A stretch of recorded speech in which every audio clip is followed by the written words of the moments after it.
Assalamualaikum warahmatullahi wabarakatuh. Salam perpaduan, salam keharmonian. Buat semua yang sedang menyaksikan live saya sebentar lagi. Sebentar lagi. Lama tak lagi. Malam tadi kita live makan-makan. Hari ni kita cerita sikit berkenaan apa yang bakal terjadi di negeri Melaka, yang mana pilihan raya kecil, pilihan raya negeri Melaka akan diadakan. Okey. Jadi sebelum tu tuan-tuan dan puan-puan, macam biasalah, kan, kita pun tahu malam tadi game Manchester United, the draw malam tadi UCL 2-2. Nak tak nak pun kena cakap ni, nanti kan sebelum orang tapau, kita tapau dulu. Okey. Jadi apa yang saya nak kongsikan dekat sini berkenaan dengan PRN Melaka ni, dia senang je geng, benda ni bagi saya time-time macam ni lah. Semua orang negeri Melaka, korang minta je lah apa yang korang nak minta. Pasal apa? Masa ni lah semua ahli-ahli politik akan berkampung dekat Melaka. Waktu ni lah calon-calon yang ada dekat dalam negeri Melaka yang akan mewakili don-don yang pun semua, mereka ni lah semua akan yelah akan turun jumpa dengan semua penduduk-penduduk, pengundi-pengundi semua. Jadi waktu ni lah korang semua, saya bagi cadangan, minta je lah apa yang rasa korang nak minta. Kan? Jadi waktu salam Syami, yes, minta je lah apa yang korang nak minta.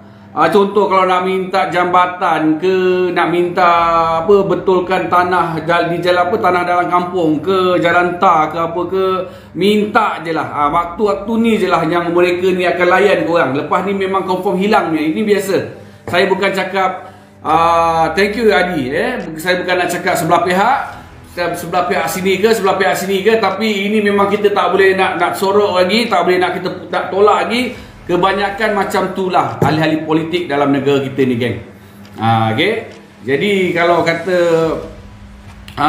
kalau dekat Melaka ni nanti, seperti mana yang dah viral lah, 2-3 video lah baru-baru ni kita boleh nampak dekat TikTok apa semua, dah mana korang boleh nampak yang seorang ni kursi roda tu boleh ditolak, tapi sampai dia seret, diangkat di kursi roda tu pun, macam-macam drama ada.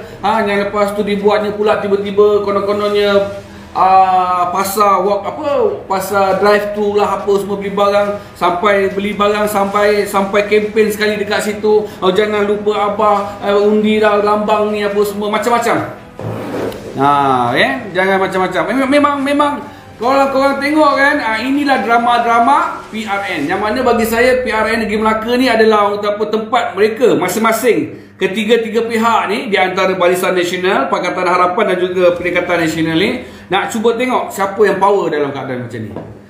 Salam perpaduan, yes, Muhammad bin Abdul Jalil. Kau boleh nampak time-time macam ni, nak tak nak pun kita kena akur juga, di mana pilihan raya ni sebenarnya memang tak patut diadakan dalam keadaan COVID. Tapi nak buat macam mana, ahli-ahli politik ni, mereka ni yang memegang kuasa, kan, mereka ni yang boleh menentukan apa semua. Jadi berlakulah pilihan raya negeri Melaka ni. Jadi orang-orang Melaka, korang pun kata apa, bagi saya lah, minta je. Dia datang dalam kampung korang ke, dia datang dalam mana taman korang ke, kau nak minta betulkan surau ke, nak minta tambah aircon dekat surau ke, nak minta jalan raya ke, apa yang elok-elok, nak tambah apa-apa tanda ke, pintu gerbang nak cantik ke apa ke, nak minta apa, peruntukan ke apa ke, minta je time-time macam ni geng. Masa ni lah ahli-ahli politik ni, konon-kononnya wakil-wakil calon ni apa semua, yang akan bersama dengan korang. Lepas, korang percayalah, lepas pilihan raya negeri Melaka ni, semua ni hilang.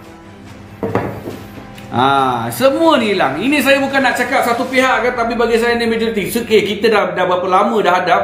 Contoh dekat negeri Selangor ni, korang tengok, contohlah saya bagilah di pilihan raya kecil Sungai Kandis.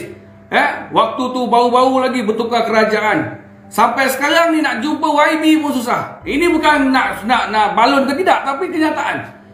Waktu sebelum masa nak bagi undi tu, turun kampung, sanggup, angkat ni, angkat tu, terdedah banjir, turun longkang apa semua. Lalas bila dah dapat jawatan, waktu PKP itu hari, hantar orang je, tanya mana YB. YB takut kena COVID. YB takut kena COVID geng. Ini yang berlaku. Jadi sekarang dekat Melaka ni, kita gunakanlah kesempatan yang ada, kita tekan cukup-cukup ahli politik ni. Nak tak nak, diorang kena ikut sekejap. Diorang kena ikut, diorang kalau tak ikut benda viral. Sekarang benda viral, kau minta tak dapat macam ni ke YB, macam ni ke bakal YB kawasan saya ni, nak minta je tak boleh, tak boleh kan. Nak minta peruntukan apa je, minta je time-time macam ni. Pastikan diorang bagi dulu, barulah korang undi besok. Kalau tak bagi, jangan percaya. Lepas tu kalau dia menang, hilang. Oh susah nak jumpa PA saya lah kan, jumpa saya punya pegawai lah, apa semualah kan, macam-macam. Ini memang berlaku di setiap kali pilihan raya umum, pilihan raya negeri, pilihan raya kecil. Saya bukan nak cakap pada mana-mana parti, bagi saya mereka ni semua sama je. Bukan nak kata apa geng, benda-benda sama. Jadi kalau ada 2-3 orang tu nasib-nasib lah. Nasib-nasib. Terpulanglah pada you all semua yang kat Melaka. Kan, pandai-pandai lah. Waktu ni lah korang nilaikan besok. Satu lagi saya nak bagi tahu pesan saya lah kepada rakyat-rakyat negeri Melaka ni. Bukanlah nak kata apa, cuba orang kata apa, kalau boleh janganlah korang undi 4 orang ke 2 orang ke yang melompat-lompat ni. Mereka ni semua tak ada pendirian geng, tak ada pendirian. Tahu? Janganlah korang undi ni. Besok kalau dia bertanding besok contoh macam YB beliau tu, sebelum ni dia duduk dalam Pakatan Harapan, dia melompat pergi ke Perikatan Nasional, lepas tu dia melompat balik keluar, dah macam tak ada pendirian. Apa alasannya? Alasannya demi rakyat. Apa yang demi rakyatnya? Sampai dah terbubar kerajaan negeri, tang mana je demi rakyatnya? Semuanya lebih kepada apa tuan-tuan puan? Lebih kepada agenda peribadi. Kau tak dapat ini, kau tak dapat ini, kau tak dapat ini, kau keluar. Kan? Kau lompat, kau hugut. Kalau tak ada aku tarik sokongan. Kalau tak nak bagi aku tarik sokongan. Inilah dia yang berlaku sekarang.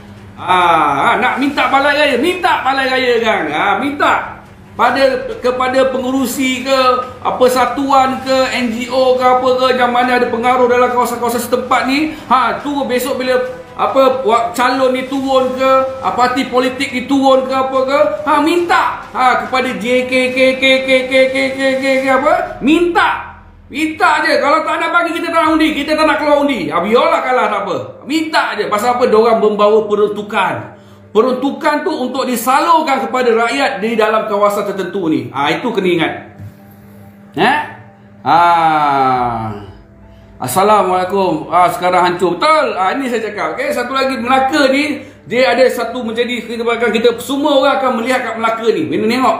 Alih-alih politik. Di mana kau boleh nampak sebelum ini. Saya terpaksa cakap juga dalam hal ni, di mana kita pun tahu UMNO bersama dengan PAS sebelum ni, dan akhirnya PAS bersama dengan Bersatu, dan UMNO berjalan bersama Barisan Nasional. Pakatan Harapan tetap bersama dengan Pakatan Harapan. Jadi kat situ boleh nampak ada sedikit dia punya kecelaruan politik dia. Orang akan cakap kenapa pula sampai begini, di dalam state di dalam federal government ada PAS, ada Bersatu, ada UMNO kan, tetapi kenapa pula bila di negeri Melaka bertukar pula?